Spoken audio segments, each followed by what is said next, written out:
2.5 years ago or so, we had to evacuate North Carolina, and my Uncle Gerald let us stay at this little double wide trailer that he had down on the Coosa River. I think I've talked about that part before.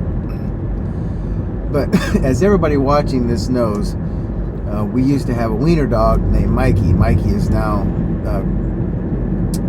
passed on to a better place.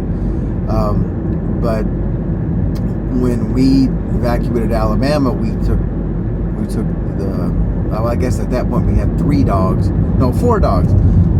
Mikey, Corky, Jake, and Bingo. And Jake and Bingo are kind of medium-sized mutt hound dogs. And by mutt, I don't mean that as any disrespect. I'm just saying that they're a mixture of many different dogs.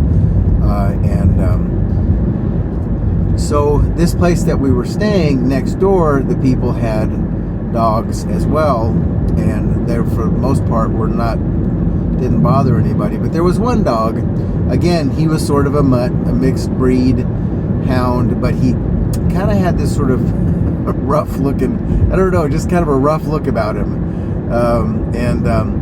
So one day we had Jake and Bingo out in the yard to go to the bathroom or whatever, and Mikey was out there too.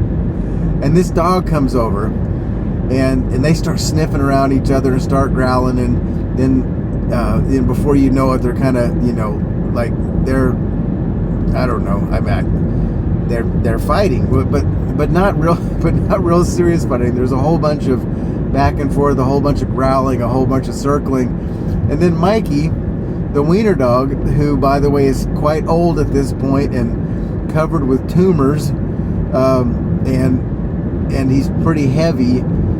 He goes walking up to this dog, this aggressor dog next door, and gets right in front of him, doesn't even hesitate, gets right in front of him, and he actually has to jump up to do it, but he jumps up a little bit and grabs that other dog by his upper lip and hangs on for a second, bites him, and that dog goes running off. End of fight.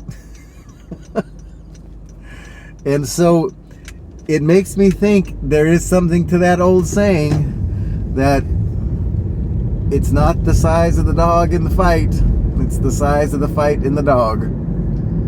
Okay, I don't know. I think that's a good story. Love you.